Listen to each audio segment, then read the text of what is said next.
नमस्कार. आज मी मस्त अशा गाजराच्या पुऱ्या बनवणार आहे. त्यासाठी मी तरी 1 किलो गाजरं घेतलेत, स्वच्छ धुवून त्याचं साल काढून घेतले. कारण त्या गाजराला कुठं कुठं माती लागलेली असते, त्याच्यामुळे ती धुतली तरी निघत नाही, म्हणून मी हे साल काढून घेतले. आता हे सगळे गाजर आपल्याला किसून घ्यायचे. ही मधला भाग जर तुम्हाला जाड वाटत असेल तर तो काढून टाकायचा आणि हे गोळे गोळे असतील ते किसून घ्यायचे तसेच. हे सगळे गाजर आपल्याला असे किसून घ्यायचे, बारीक किसणीने किसायचे. हा शेंड्याकडचा भाग घ्यायचा, हा जो गुडघ्याकडचा भाग असतो त्याचा जर आतला दांडा याचा निबर असेल तर असं बाजूचं काढून घ्यायचं.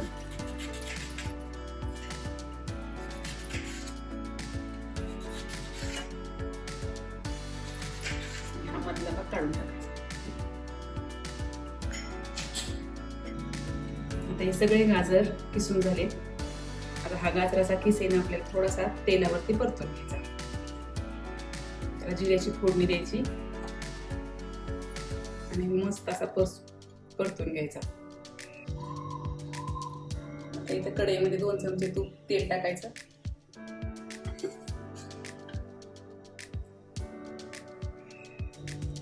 आणि हे 1 चमच्यावर जिरे टाकायचे. जिरे तर तळले की आपल्याला हा गाजराचा किस टाकून द्यायचा.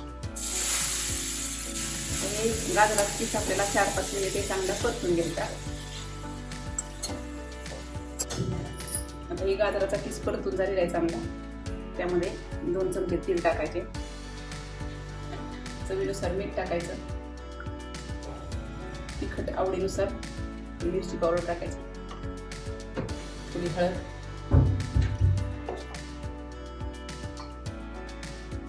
थोडी कोथिंबीर टाकायची आणि हे पुन्हा चांगलं मिक्स करून घ्यायचं. 2-3 मिनिटं आणखी परतून घ्यायचं. 2-3 मिनिटं ही मिरची पावडर ते परतून घेतलेले चांगलं.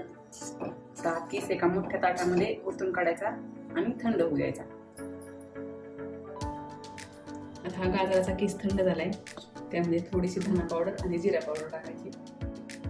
ही अर्धा चमचा धना पावडर, ही 1 चमचा जिरा पावडर टाकायची. मिक्स करून घ्यायचं चांगलं आणि यामध्ये आता आपल्याला गव्हाचं पीठ मळून घ्यायचंय.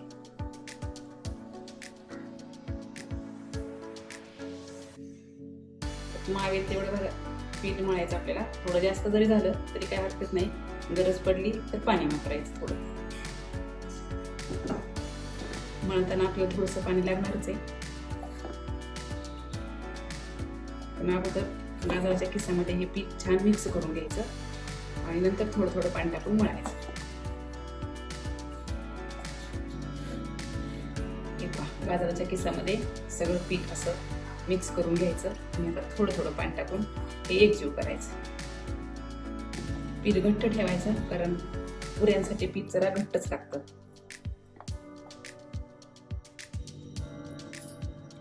मस्त आता पीठ मळून तयार झालेले. आता हे 10 मिनिट आपल्याला झाकून ठेवायचं आणि 10 मिनिटांनी आपल्याला याच्या पुऱ्या लाटून घ्यायच्या. आता हे 10 मिनिट आपलं पीठ छान भिजलेले. आता याच्या आपल्याला पुऱ्या करून घ्यायच्या.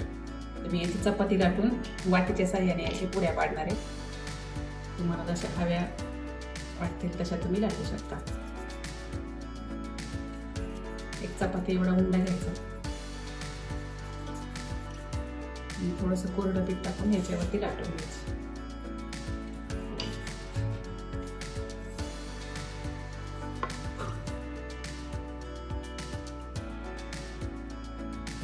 अशी चपाती लाटून झाली.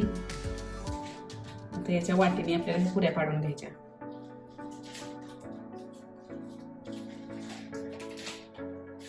आता या पुऱ्या आपल्याला कडकडीत तेलामध्ये तळून घ्यायच्या. आता ह्या आपल्या पुऱ्या तयार झाल्यात. आता या कडकडीत तेलामध्ये तळून घ्यायच्या. आता इथे मी तेल अगोदरच तापायला ठेवलेले. हा मस्त अशी टम्म फुगली आहे पुरी. मी चपाती लाटून वाटीच्या साह्याने केल्यात. तुम्ही छोटे छोटे उंडे करून छोट्या छोट्या पुऱ्या लाटू शकता. मस्त अशा चॉकलेटी रंगावर येईपर्यंत पुऱ्या आपल्या भाजून घ्यायच्या. मस्त अशा टम फुगलेल्या गाजराच्या पुऱ्या आपल्या तयार आहेत, एकदम कुरकुरीत. त्या पुऱ्या तुम्ही दह्याबरोबर किंवा हिरव्या चटणी बरोबर कशावरही खाऊ शकता. अशा पद्धतीने गाजराच्या पुऱ्या नक्की करून बघा. आवडल्यास लाईक, शेअर आणि चॅनलला सबस्क्राईब करा. या पुऱ्या तुम्ही मुलांना डब्यालाही देऊ शकता.